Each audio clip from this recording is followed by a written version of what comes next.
Jai Swaminarayan. Today let's read the 16th passage from the second Gadhadā. This passage is titled Faith in God and Faith in Dharma. Let's dive right into it. On Bhadarva, Suddhi the 10th, Samvat 1878, or the 7th of September 1821, Swami Sri Sahajanandji Maharaj was sitting on a wooden cot near the mandir of Sri Vasudev Narayan in Dada Khachar's Darbar in Gadhadā. He was dressed entirely in white clothes. At that time, an assembly of munis, as well as devotees from various places, had gathered before him. Thereupon Muktanand Swami asked, "Some may have faith in God like Arjun, the protagonist in the Bhagavad Gita, and others may have faith in Dharma like Yudhishthir. Of these two, if one attempts to maintain faith in God, faith in Dharma may decline, and if one attempts to maintain faith in Dharma, faith in God may decline." Faith in Dharma means faith in your duties, your worldly responsibilities. So, what means can one employ so that neither of the two declines? Sriji Maharaj replied, "The first canto, the first largest denomination, book, you could say, of the Srimad Bhagavat includes a dialogue between Prithvi and Dharma that mentions that God possesses the 39 redemptive attributes, i.e., truthfulness, purity, etc. Thus, all forms of Dharma are supported by the form of God. That is precisely why God is called Dharma Dhurandhar, which literally means the upholder, Dhurandhar of Dharma.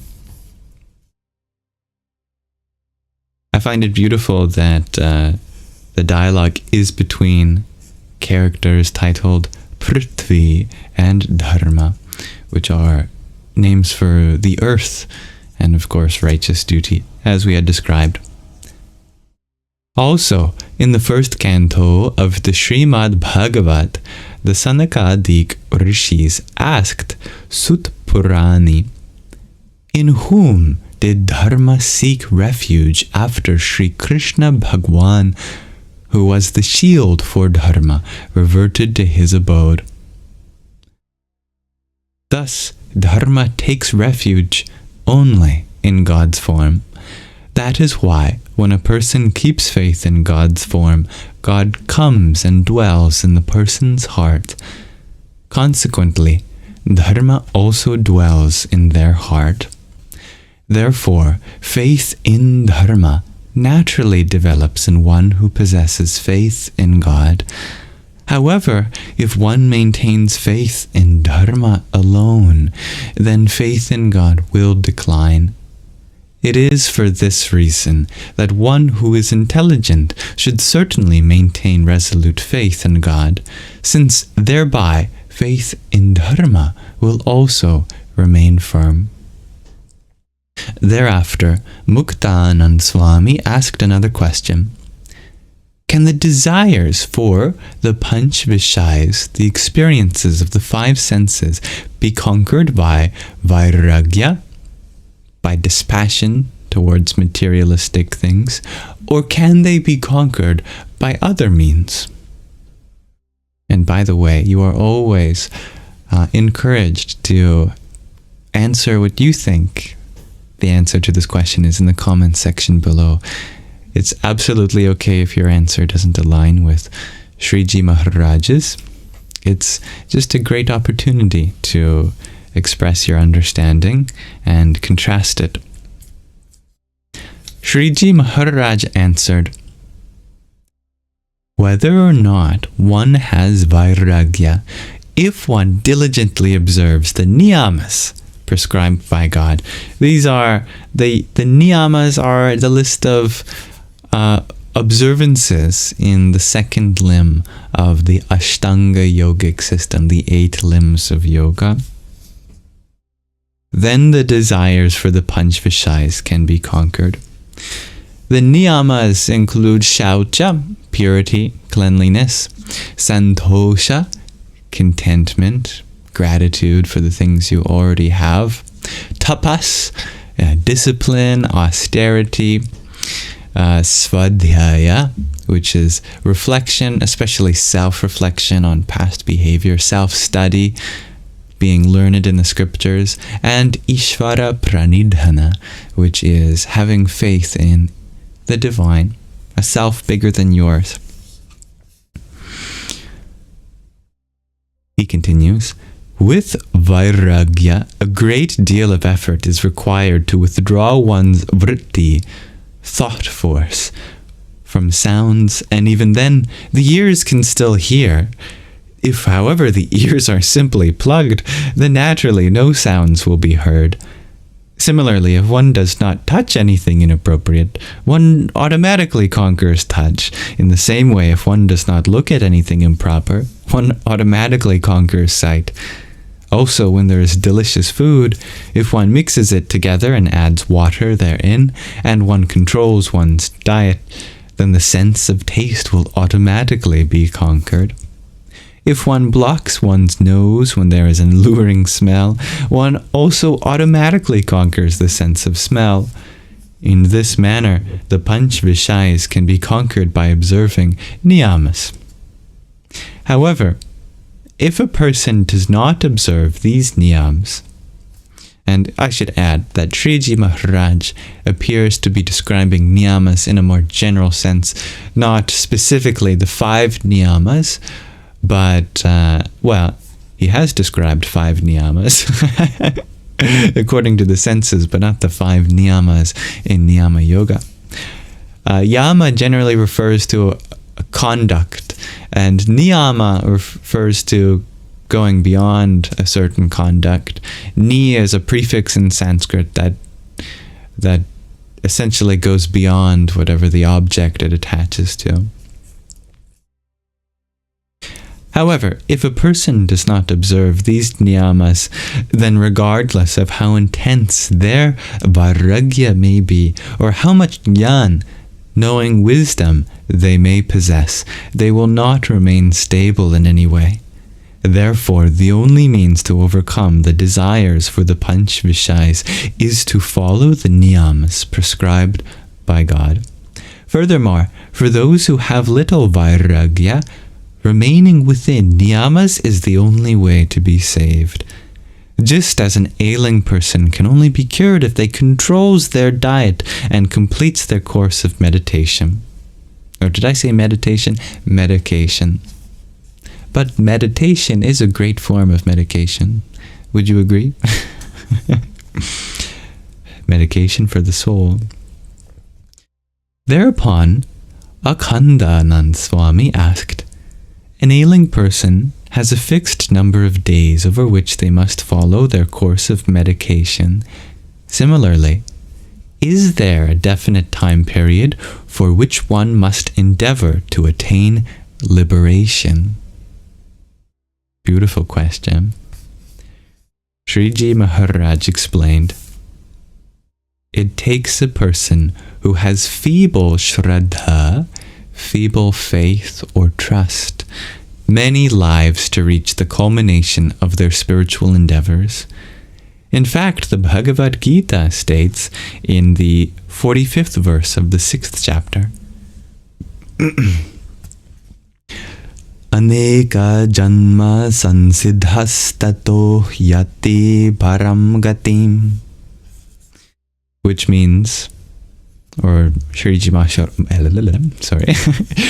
Maharaj explains that this verse means that only a yogi who has become realized after many lives attains the highest state of enlightenment. This has been said for those who have less shraddha. In comparison, one who has strong shraddha becomes enlightened immediately. This is also mentioned in the Bhagavad Gita, this time in the 39th verse of the 4th chapter. Shraddha val labhate jnanam tatparasya yatendriya jnanam labdva param shantim achirinha dhigachati. Thank you for listening to my attempt at that Sanskrit. The meaning of this verse is, one whose indriyas, senses, are under control and who also possesses shraddha, attains jnana, knowing wisdom. Upon attaining that jnana, such a person immediately attains the highest state of enlightenment. Therefore, one who has intense shraddha reaches the culmination of their spiritual endeavors earlier, whereas one who has weak shraddha reaches that state after many lives. For example, if a person is going to Kashi, but only walks 2 steps throughout the day, it will obviously take them many days to reach Kashi. If, on the other hand, they start walking 20 miles a day, it will take them only a few days to reach Kashi. Of course, situated from the place that this discourse was happening. I imagine if I started walking towards Kashi 20 miles a day, it would still take me many days. I don't think I can walk from here to Kashi unless another ice age happens. But the point is clear. In the same way, if a person has abundant shraddha, then even if they have only recently become a satsangi, they will still become great. Conversely, a person who has little shraddha, even though they may have joined the satsang fellowship a long time ago, still remains weak. Then, Sri Guru Charan Ratanand Swami, it's a new Swami name for me, Guru Charan Ratanand Swami asked, if those who have less shraddha attain liberation after many lives, where do they stay until then? Sriji Maharaj answered, they go and reside in the beautiful realms of the devas, the divine beings. This is because when that devotee meditated on God, they used to look towards God, and God used to look towards them as well. But God was aware of the Vishayas. The devotee thought about the Vishayas means objects of experience, sense objects. But God was aware of the Vishayas the devotee thought about and had affection for while meditating on them. Thus, when the devotee leaves their body, God sends them to a realm full of the Vishayas for which they had that passion. God also issues the following command to Kal, to time. You should not interfere in this devotee's indulgence in the Vishayas. As a result, that devotee remains in Devalok, the abode of the divine, and enjoys those pleasures. Thereafter, when they return to Mrityulok, to the earth plane, they attain liberation eventually, after many lives. Akhandanand Swami then asked another question. What are the characteristics of one who possesses intense shraddha? Sriji Maharaj explained, whenever a person who has intense shraddha wants to engage in an activity related to God, such as going for the darshan of God, the viewing presence, or listening to talks and discourses related to God, or performing his mansi puja. Mansi means mental. Puja means worship, mental worship. You imagine scrubbing the feet of the personal form of the divine. That means something to you. Something like that. Offering food, bowing, as if they were there before you. Then, to be able to do so, they would become very hasty in carrying out their bodily activities, such as bathing, etc. Also, if I were to write a letter changing a particular religious vow, they would be eager to comply with it. In addition, even if they were a senior person, they would become as impatient as a child to have the darshan of God. One who has such characteristics should be known as one who possesses intense shraddha. One who has such shraddha is able to immediately conquer all of one's indriyas, which we remember means senses. However, the indriyas of one who has little shraddha on the path of God are acutely attached to the vishayas, the objects of the senses. Moreover, no matter how hard one tries to hide it, everyone still realizes the fact that this person's indriyas are very acutely attracted towards the vishayas. Thereafter, Sriji Maharaj explained, the indriyas, the senses, are like the wind. Even though the wind cannot be seen, it can be inferred that the wind is blowing by the way in which it shakes the trees. Similarly, the vrittis, the thought forces of the indriyas, cannot be seen, but everyone realizes that they surge towards the vishayas. If a person deceitfully attempts to hide this, then realizing them to be deceitful, others will condemn them all the more. Therefore, in no way can one conceal the acute cravings of one's indriyas to indulge in the vishayas. Muktanand Swami then asked, how can those acute cravings of the indriyas to indulge in the vishayas be eradicated? Sriji Maharaj replied, the only means to eradicate the acuteness of the indriyas is to force the indriyas to observe the niyamas for renunciants and householders as prescribed by God. The acuteness of the indriyas automatically diminishes as a result.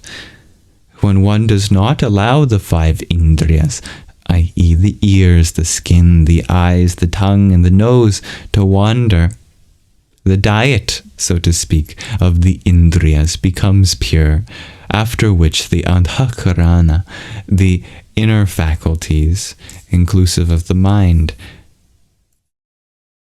becomes pure as well. Therefore, regardless of whether a person possesses intense vairagya or not, if they conquer their indriyas and keeps them within the niyamas prescribed by God, they can conquer the desire for the vishayas more thoroughly than one does so with intense vairagya. Thus, one should firmly abide by the niyamas prescribed by God. Again, Akhandanand Swami asked, if one has weak shraddha, how can it become stronger? Sriji Maharaj replied, if one can realize the glory of God, even if one has weak shraddha, it will grow stronger. For example, one would never be attracted to earthen utensils that are used for drinking water. However, if those utensils were made of gold, then one would naturally be attracted to them. Similarly, if one realizes the glory of the discourses, devotional songs, etc. related to God, then one's shraddha in God and in those activities will naturally increase. Therefore, one should employ whichever method is necessary to understand the glory of God. If one does employ such a method, then even if one has no shraddha at all, still one will develop shraddha. And if one has feeble shraddha, it will become stronger. So ends the 149th discourse of Swaminarayan in the Vachanāmrut. Thank you very much for listening, and Jai Swaminarayan.